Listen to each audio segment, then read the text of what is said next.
When we first released Claude Code, it was like a little video, and I remember posting it to Slack, and there was like 2 people that gave like the reactions. And, like people were like excited. I thought it was really cool, especially for my very easy engineering tasks. It was quite good at it. That's like a really nice way to say that it wasn't really good.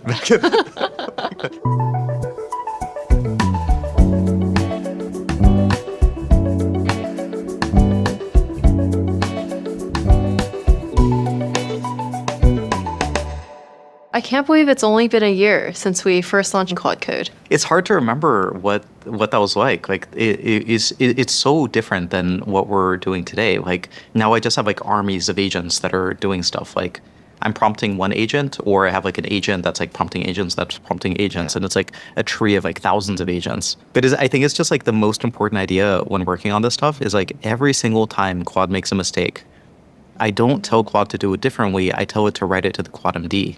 Or to like make a skill or something to do it differently. And if you can do this, then Claude can just like run forever.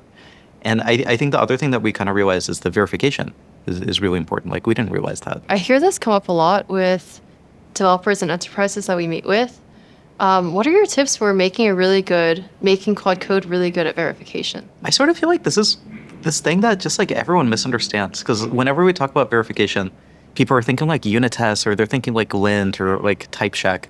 These are the things that are obviously really easy to automate, and these are the things that were already automated. But actually, when we talk about verification for agents, it's something slightly different. It's like, can the agent run the thing? It takes a little bit of mental work to figure out how exactly do you do this, because it's often not straightforward. And I think that's like that's one of the challenges. I remember with Opus 4, Claude tested itself. And we just like hooked it up to Opus 4, and I was like, Claude, build a feature and then test yourself in like Bash. And it opened a little Claude CLI and tested its own feature. And I was just like, whoa, it's crazy. Like now we're so used to it. Like now we have these loops going for, like the iOS simulator and the Android simulator and like computer use for desktop. Like it's not surprising. But back then that was crazy. How are you doing it? So I've been mainly hacking on the desktop app these days, and one of the engineers on the team actually added this desktop development skill that teaches Claude how to run the local desktop app.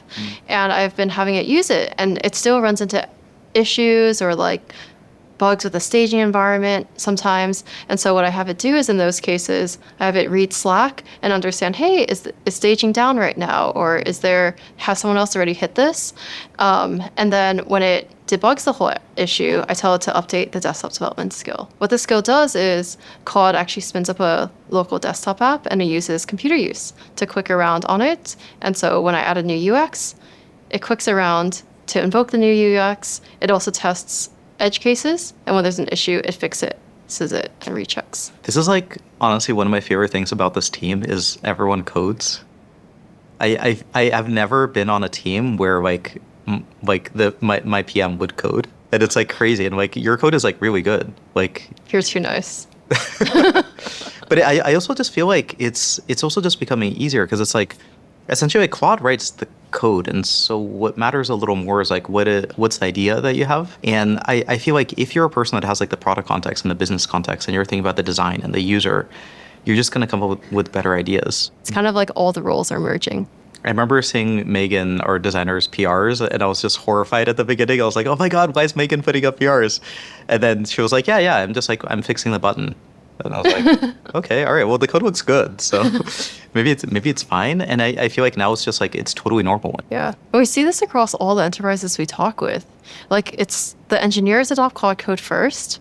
And then the eng adjacent roles look over their shoulder and they're like, whoa, this thing is very powerful. Let me try it out. And it's crazy. We found that like our designers are more productive making prototypes and making changes directly in the app instead of paying an engineer. PMs are making changes in the app. Like our finance team runs in Claude Code. They do their projections there. Data science, like if you talk with our data scientists, it's so cool. It's just like everyone just has Claude Codes up on their screens. Yeah. I feel like it's remarkably versatile for different roles. What do you feel like nowadays are like the use cases that are pushing the limits? One that I'm super excited about is routines. There's one engineer on our team who launched voice mode across all of our products. And he has this routine set up that just listens for every ticket that comes, every GitHub issue, every bug report about voice mode, and his Claude just picks it up, proactively puts up a fix, and then pings the PR to him. And when he got that working for voice mode, he thought, okay, we're getting a lot of other feedback that isn't being responded to. So he also set up a routine to listen for that. So I shipped this small feature, and there was like an edge case in it that I didn't see. And so someone filed a bug for it, and I was going to get to the bug that night. And as my Claude was working, it said, wait a second, another Claude has already fixed this. And I was like, how's this possible? Like, I've never talked to him about this feature before. And so I pinged him and I was like, how did you fix this so quickly? And he said he has another routine that just looks for bug reports that haven't been responded to in 5 hours and puts up a fix. And he merges the ones that are easy to verify. Claude tells me this like all the time now. That someone else has already fixed it. There's always like another person's Claude that's working on it. It's like, yeah, that's been one of the changes. I feel like we're a while ago we were trying to figure out like how to use routines, and I feel like just like the agent SDK was this first idea that we could use Claude Code programmatically, but I feel like at the beginning it just wasn't obvious how do we use it, what do we use it for, and I think routines are the first really obvious application, and I don't know, like it just does like all the code review, it babysits like every PR.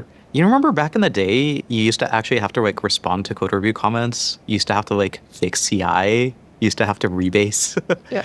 Like I haven't done that in a long time. Yeah. When you're in the CLI and you're synchronously working with Claude, what are your go-to features? Okay, what they used to be is plan mode. I don't use that anymore. What do you use instead? Auto mode. Auto mode. It's the best. Instead of plan mode? Instead of plan mode. Yeah, because the newer models, they don't actually need like a planning step anymore. I think this was really important for like Opus 4 through maybe 4.5. Then I think starting with 4.6 and definitely with 4.7, it just doesn't need that planning step. I think some people still use it. They like to have that artifact. I don't use it. And I just do auto mode for everything because then I start my Claude, it starts to work, and then I just like move on to the next Claude. And I don't have to sit there and watch it. But from the very earliest days, we had this like permission prompt model for Claude Code. Right? Like it runs a tool and then it asks you like, hey, are you okay running this tool? And you had to say yes or no. And at the time, that was kind of the best we had a year and a half ago because we didn't have, classifiers. The model was not as well aligned as it is today. So auto mode was just such a big step up because actually you don't want to read most of these requests. Just routing it to a different model and having it check for security works so much better. Yeah. And if a thing like is a little sus or, this isn't the command that you think you want to run or it's not safe, the model will just deny it. And then you can go back and you can allow it later. I think this has been one of those like step changes. There's no way we could have done this a year and a half ago. It's just human nature when you accept 99% of requests that your eyes just glaze over when you read it. And so actually we feel that auto mode is more safe than reading every single permission prompt because it means that you're only paying attention to the most important thing and not like being spammed a bunch of things that are just 99% yes. I think security is one of these things like you can talk about it and then it's a totally different thing to actually do it correctly because it just doesn't always look the way that you think it's going to look. And it's just all about like always red teaming, always pen testing, always looking, always having a threat model and then using that to figure out, how is this thing going to get attacked? How are people going to get prompt injected? Exactly. And I just feel like the team is just like obsessed with this. And it's so important because as a result, I just trust the agent to run. And I can move on and I can just have like a second agent. And if I didn't trust it, then I just wouldn't have been able to do that. And internally, to actually get auto mode out to our users, we needed to really trust it first. And so what we did was we collected thousands of transcripts of like an entire agent trajectory and a permission prompt and had auto mode classify whether or not it was safe. And it was extremely good at this. So then we got red teamers and we asked them to try to prompt inject and try to hack the code base. And we used this to create evals and made sure that all of these were denied.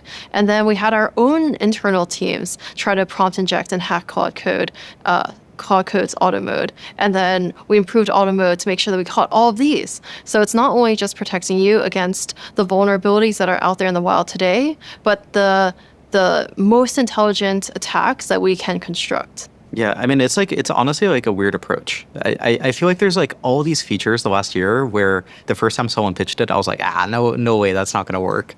And I feel like over time I just learned like I'm actually wrong like so often now, because like building on the model is so weird. Yeah. It's just like all this like engineering stuff that I've learned over the years, like so much of it I just have to like throw out. And this is just like part of what the job is now. Like we're building on a new thing and we just have to relearn it. And automotive was definitely one of these. I was like, the first time I heard it, I was like, route the prompt to a model? No way, that's not going to work. And then it actually turns out empirically it works really, really well. I heard you also love Loop. I love Loop. How do you use it? I think for Loop, there's this transition that we went through like a year and a half ago where we were like, all right, there's source code, but actually the thing an engineer should interact with, maybe it's not the source code, maybe it's the agent. And so we made this leap of like, I don't write the source code, I talk to an agent and the agent writes the source code for me. And I think right now what's happening is we're making the next leap. I don't talk to an agent anymore. I talk to a loop or I talk to a routine and it prompts Claude for me. And it's crazy. I mean, it's a year and a half and this is like 2 big leaps. If you take like a step back, how are you seeing entire engineering orgs change? I'm gonna put on my business cat hat. I have this like favorite case study. This is like a Harvard Business Review from the 90s, and they were talking about like computers are here. Why are we not seeing the productivity benefits? And it's just this like amazing snapshot into like what it actually felt like at the time, because like people used to use mainframes. At some point, companies switched to personal computers. It was sort of a new thing, and companies were trying to figure out how to use it. The same way they're trying to figure out how to use AI right now. And it turned out that to get the productivity benefits from computers, what you had to do isn't like you have your paper filing cabinet and your like paper and pen business process, and then there's like a computer on the side that does something. Actually, what you have to do is you throw out the filing cabinet, you have to throw out all your paper and all your pens, and then you put a computer in the center. And everything has to run through the computer. It has to be at the center of every business process. And I feel like at Anthropic, we do this thing where when you onboard, you don't ask people questions. Like, no one asks me questions when they onboard. You probably have the same thing. They ask Claude. And this is kind of weird. Like, this is the first company I've been at like that. And I feel like for us, Claude is just at the center of everything. Whenever I have a question, I ask Claude. Whenever I write code, I use Claude. Whenever I need a code review, Claude does it. Whenever I need a security review, Claude does it. Whenever I need to, fill out a form or something, Cowork does it. So it's just like Claude is at the center of everything.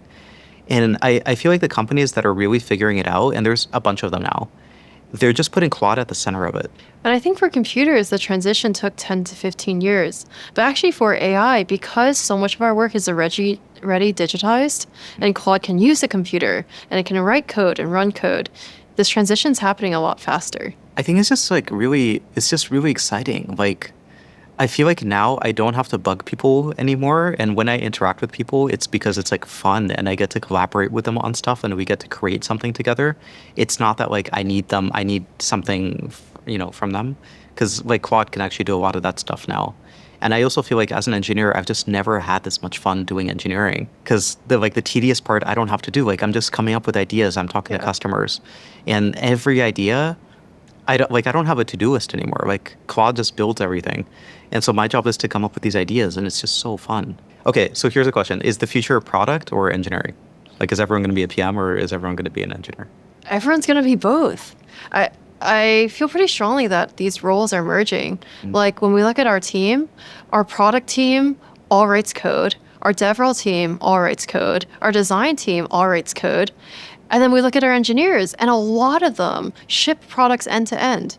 They have an idea for what to build. They build it. They work with legal and marketing to figure out how we communicate this to the world and make sure it's safe, and with security too. And a lot of times they just see through this whole process end to end. So I think right now, AI really benefits people who have a lot of curiosity, have a lot of product taste, who love to have this like end-to-end ownership. And now a lot of people are running like hundreds of agents. What are the products that you think people should be adopting as they transition from single to multiple to hundreds? Until recently, the way that I wrote code was I had like 6 terminal tabs with 6 Git checkouts of the same repo, and then I would just like tab between them. Now it's pretty different. I have like 1 tab. I use the new agent view that we just shipped. It's like so good. And I'm so glad that we took a while to iterate on it to make that really good. And I also use the desktop app because I don't have to fiddle with checkouts that way. It just like, it does the work tree cloning. Like it creates the work trees for me. And the thing that I would not have expected 6 months ago is probably half my engineering now I do on my phone. So I just have I have so many agents running that I just start from my phone. I use a remote control, which is like amazing now. And I'll start something on my computer and then I'll just remote control in from my phone and I'll just walk around, I'll get coffee and then I'll check in on my agents and maybe I'll start another agent. And sometimes I'm talking to someone and we come up with a new idea. I'll just start an agent on the spot. I'll talk to it with voice mode and just have it build something.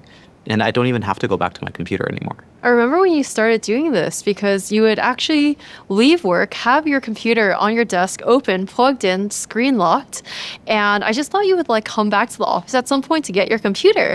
But then it would be pretty late, and I was like, maybe you just left it here by accident. And then it happened again the next day, and it happened again the next day, and I was like, wait, this is so weird because you're landing PR, so your computer is right next to me. And I remember you responding and you're like, yeah, I'm coding from my couch. Yeah. That was the week that remote control got really good. Yeah. So another thing that users are asking about all the time is, how do you do context engineering, especially in a large enterprise? This is a thing, people used to talk about prompt engineering. They used to talk about context engineering. This is sort of matching where the model was at the time. Back in the days of Sonnet 3.5, you had to prompt engineer. Back in the days of Opus 4, you had to context engineer. But with the models of today, you don't do any of this. You give it the minimal possible system prompt, the minimal possible tools, and then you let the model figure it out. You just have to give the model some way to pull in the context. I think that's the most important thing.